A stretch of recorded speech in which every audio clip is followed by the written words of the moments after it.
तो आदाब, नमस्कार, गुड इवनिंग, सत श्री अकाल। एक बार फिर आप तमाम लोगों का स्वागत है क्राइम तक की कहानी के इस एपिसोड में। उम्मीद है पूरी फैमिली अच्छी होगी। इस कहानी को सुनाने के बाद मैं आपको बताऊंगा कि इस कहानी से रिलेटेड बाकी चीज़ें क्या है। लेकिन ये कहानी ऐसी है, एक बचपन से मुहावरा या एक हम लोग बातें सुनते हैं, किस्मत का खेल। कई बार किस्मत का खेल होता है। कहते हैं जो जिसके लिए लिखा वही होता है। अब मुझे नहीं मालूम आप में से कितने लोग ये सारी चीज़ें मानते हैं, लेकिन कहीं ना कहीं किस्मत अपना रोल प्ले करती है और ये कहानी उसी से जुड़ी हुई है। कहानी अमेरिका की है, एक न यकीन करने वाली कहानी है। टेक्सास के हनी ग्रोव इलाके से ये कहानी आती है, अमेरिका के टेक्सास के हनी ग्रोव से। वहाँ पे एक टिम्बर बिजनेसमैन, लकड़ियों का कारोबार करने वाला एक नौजवान रहता था। उसका नाम था हेनरी ज़ीगलैंड। तो हेनरी टेक्सास के इसी हनी ग्रोव में रहता था, ठीक ठाक बिजनेसमैन था। वहीं उसका कारोबार, वहीं घर। कुंवारा था, शादी हुई नहीं थी। 1800 और की बात है ये, 1880-81 की बात है, 1880-81। हेनरी ज़िगलैंड की दोस्ती एक लड़की से होती है इसी इलाके में, जिसका नाम था मैसी टिकनोर। तो मैसी के साथ दोस्ती होती है। थोड़े दिनों के बाद दोस्ती प्यार में बदल जाती है। दोनों खुश थे, वक्त बीतता है।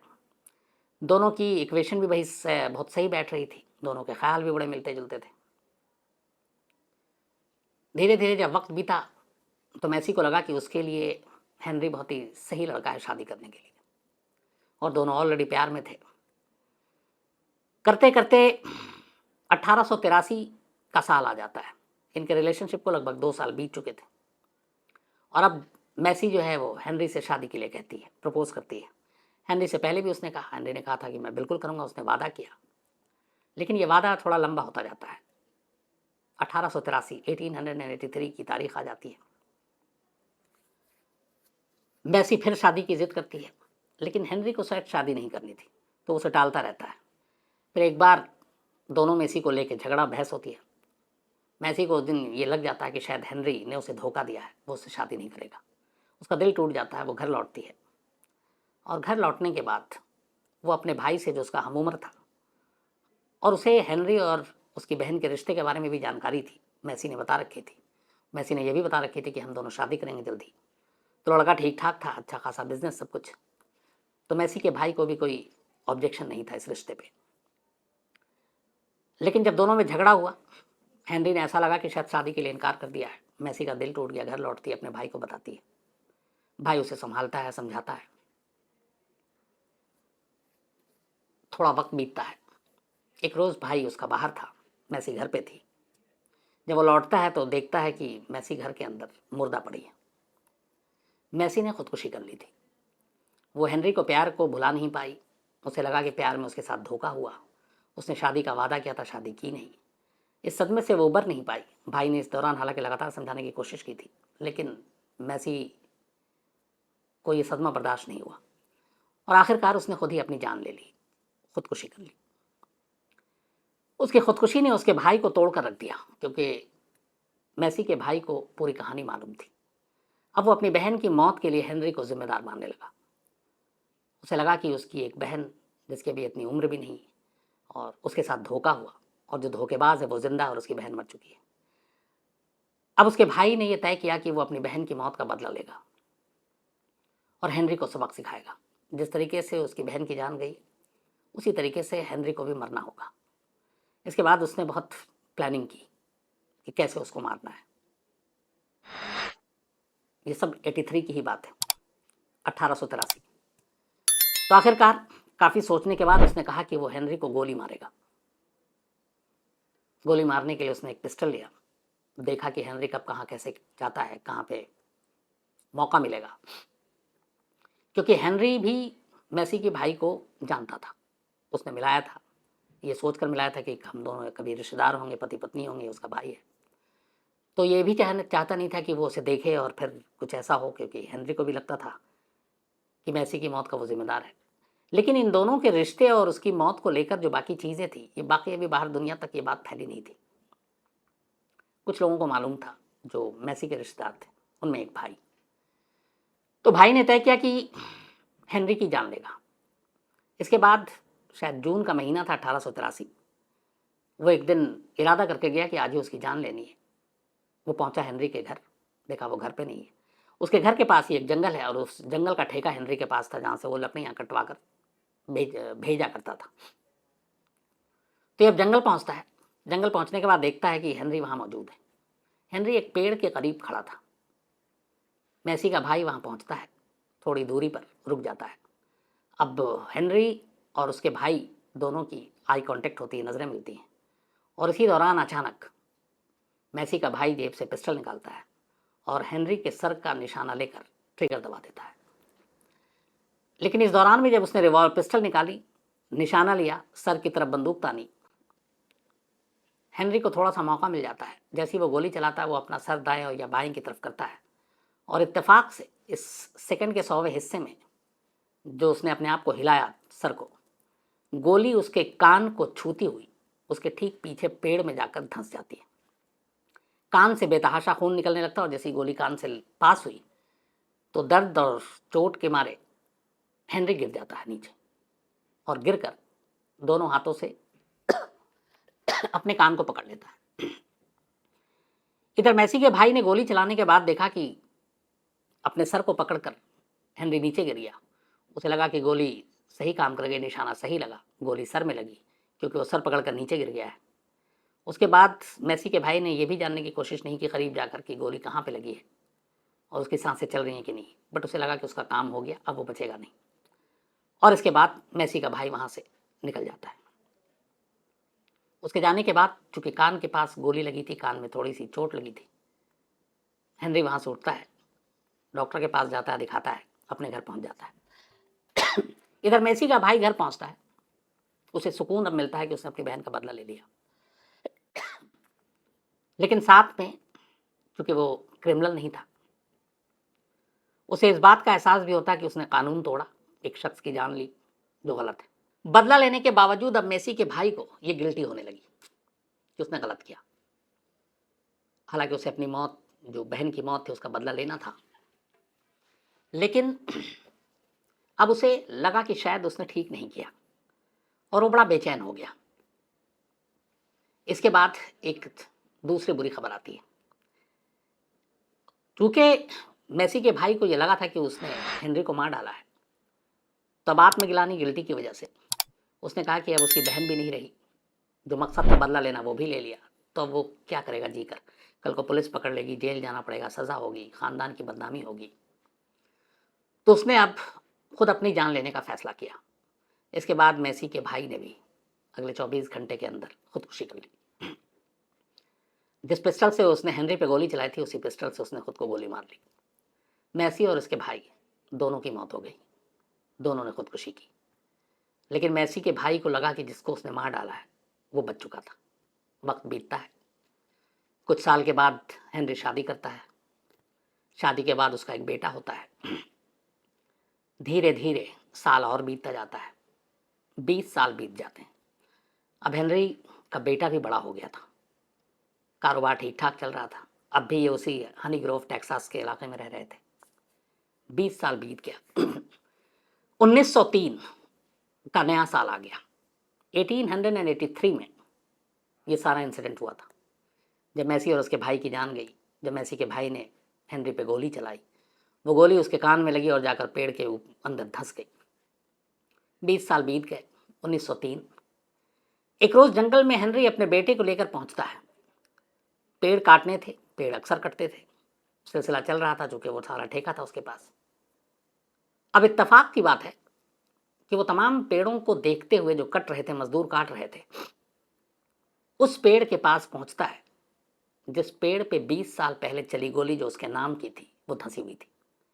वहां जाकर देखा तो मजदूर पेड़ को आड़ी से काट रहे हैं, लेकिन वो पेड़ काफी मजबूत और बड़ा था, आड़ी से पेड़ कट नहीं रहा था। तो कई बार ऐसा होता है कि जंगल में ऐसे वजनी और बड़े पेड़ को काटने के लिए जब औजार काम ना आए, आड़ी वाड़ी, तो हल्के फुल्के डायनामाइट का इस्तेमाल करते थे।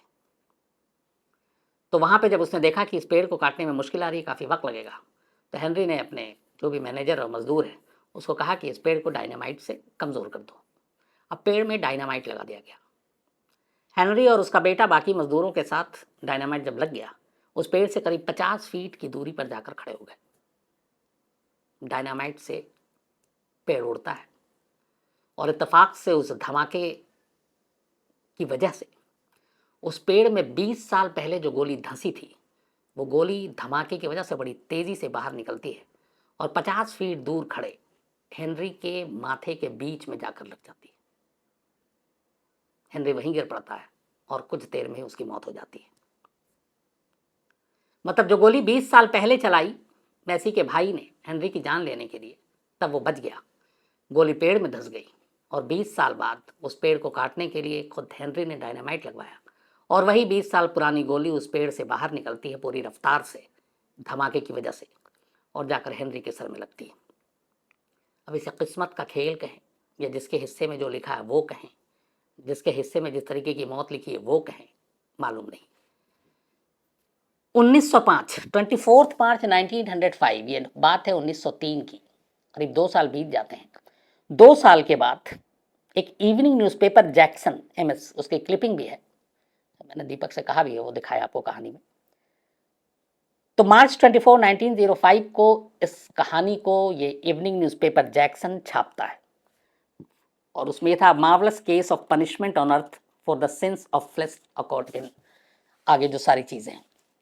तो मतलब ये था कि इस धरती पर सजा देने की सबसे अजीब कहानी थी शायद ये, कि 20 साल पहले जली गोली 20 साल बाद लगती है, जिसको मारने के लिए गोली चलाई गई उसी को लगती है और उसी की मौत होती है।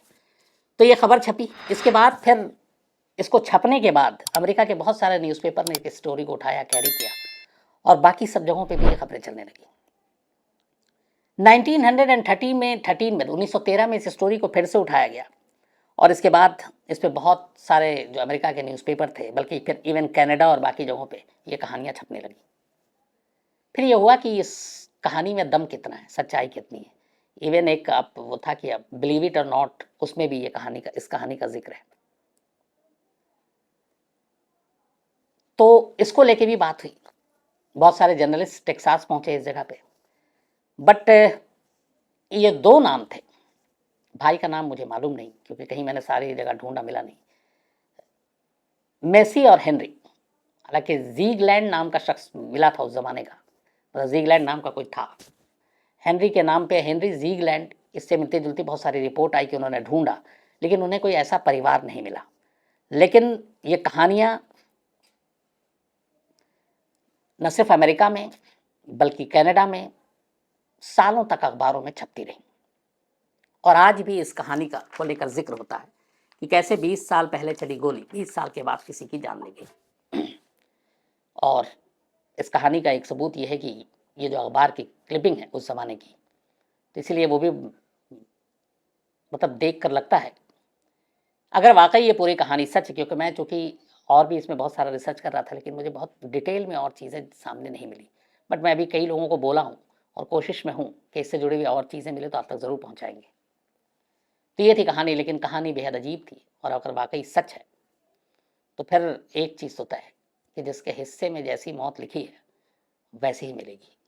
तो ये गोली शायद हेनरी के नाम की थी, हेनरी को ही मिली, लेकिन 20 साल बाद मिली और 20 साल पहले चली गोली 20 साल बाद अपने शिकार को ढूंढती है। तो ये थी कहानी, लेकिन कहानी ख़त्म करूँ, सिलसिला ख़त्म करूँ।